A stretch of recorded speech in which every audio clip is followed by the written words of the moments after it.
Hello everyone, আসসালামু আলাইকুম। কেমন আছেন সবাই? আশা করি সবাই ভালোই আছেন। তো আজকে প্রায় ২ মাস পর আমি নতুন একটি ব্লগ নিয়ে এসেছি। আসলে মাঝখান দিয়ে আমার মেয়ে খুব অসুস্থ ছিল, যার জন্য আমি ব্লগ করতে পারছিলাম না বা চাইছিলাম না। আমি পুরোটা সময় আমার মেয়েকে দিতে চাচ্ছিলাম। তো আজকে সকাল থেকে আর কি শুরু করেছি আবার। তো প্রথমেই আমি আমার এই বারান্দার গাছটাকে একটু পানি দিচ্ছিলাম, আর হচ্ছে পাতাগুলোতে অনেক ধুলোবালি পড়েছিল, তো তার জন্য পাতাগুলোতে পানি দিয়ে পরিষ্কার করে দিচ্ছিলাম। আর হচ্ছে বারান্দার অন্যান্য যে গাছগুলো আছে সেগুলোকেও একটু ভালো মতো পানি দিয়ে নিচ্ছিলাম, কারণ গাছের যত্ন করতে আমার খুবই ভালো লাগে।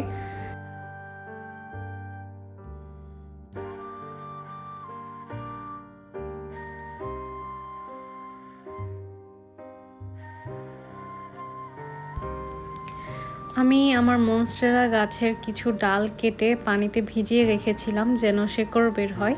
তো আমি সেগুলোকে আবার হচ্ছে নতুন করে এক জায়গাতে লাগিয়ে দিচ্ছি। তো আমি আজকে কোকোপিটের মধ্যে লাগাচ্ছিলাম। আমি বুঝতে পারছিলাম না যে কোকোপিটের মধ্যে মাটির মতো করে গ্রো করবে কিনা গাছগুলো।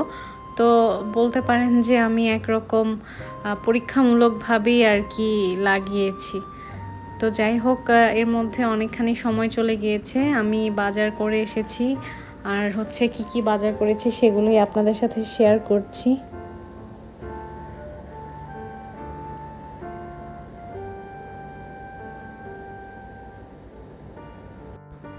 আমার দিনের পুরোটা সময়ই আমার মেয়েকে সময় দিয়ে কাটাই। তো ওকে নিয়ে একটু বাহিরে বের হয়েছিলাম যেন একটু আনন্দ পায় আর কি, আর রোদের মধ্যে একটু যেন ভিটামিন ডিটা অ্যাবজর্ব করতে পারে। তো যাই হোক, আমি বাজার থেকে এই কুমড়োর বীজগুলো কিনে নিয়ে এসেছিলাম। তো ভাবলাম যে এগুলো একটু হালকা তাওয়াতে টেলে তারপর আর কি খাবো। তো আর কি সন্ধ্যাবেলা আমি এটাই করছিলাম। আর হচ্ছে আজকে রাতের জন্য ফ্রাইড রাইস বানাবো। তো তার জন্য আমি পাতিলের মধ্যে চাল সেদ্ধ করতে বসিয়ে দিয়েছি। আর হচ্ছে আমাদের বাসায় ইদানিং একদমই গ্যাস থাকে না, তো এর জন্য আমি আগামীকালকের জন্য রোস্ট রান্না করে রাখবো। তো দুটো কাজ আমি একসাথে করছিলাম, একদিকে চাল সেদ্ধতে বসিয়েছি, অন্যদিকে রোস্ট রান্নার প্রিপারেশান নিচ্ছিলাম।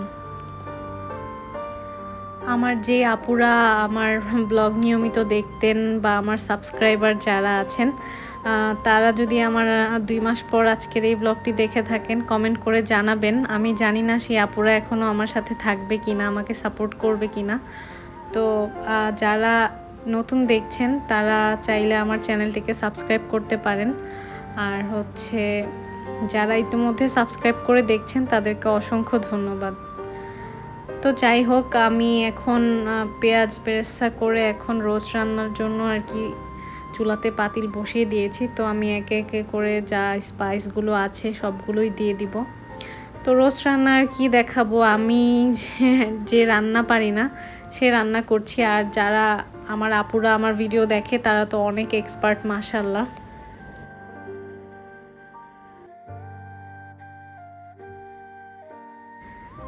আমি আজকে বিশেষ করে বেরেস্তা দিয়েই আর কি রোস্টটা রান্না করব।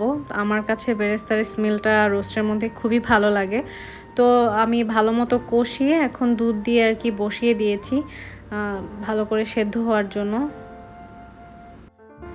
এখন হচ্ছে গুঁড়া দুধ, পেঁয়াজ বেরেস্তা আর হচ্ছে চিনি একটু মিক্স করে তারপর দিয়ে দিয়েছিলাম, আর হচ্ছে ঘি দিয়ে দিচ্ছি। এখন আমি দমে দিয়ে রাখবো। আর এদিকে আমি হচ্ছে এখন ফ্রাইড রাইসটা বানাচ্ছি। তো তার জন্য আমি চুলাতে পাতিলে তেল গরম করে সেখানে হচ্ছে একে একে করে সব সবজি দিয়ে দিয়েছি। আর হচ্ছে এখন তো ডিমটা দিয়ে দিলাম। তো একটু এগ স্ক্রাম্বল করে নিয়ে তারপর সয়া সস, ফিশ সস এগুলো দিয়ে দিচ্ছি। ফিশ সসটা না দিলে একদম রেস্টুরেন্টের মতো টেস্ট আসবে না। আর হচ্ছে এখন গোলমরিচ আর সামান্য লবণ দিয়ে দিয়েছি। লবণটা বুঝে দিতে হবে, কারণ সসের মধ্যে পর্যাপ্ত পরিমাণে লবণ দেওয়া থাকে। আর হচ্ছে এখন আমি একটু একটু করে ভাতগুলো দিয়ে আর কি সবজিগুলোর সাথে মিক্স করে নিব, কারণ সবগুলো ভাত যদি আমি একসাথে দিয়ে দিই তাহলে আর কি সিদ্ধ মানে মিক্স করতে একটু কষ্ট হয়ে যায়, তার জন্য অল্প অল্প করে মিশাতে হবে। আজকে এই পর্যন্তই, আল্লাহ হাফেজ।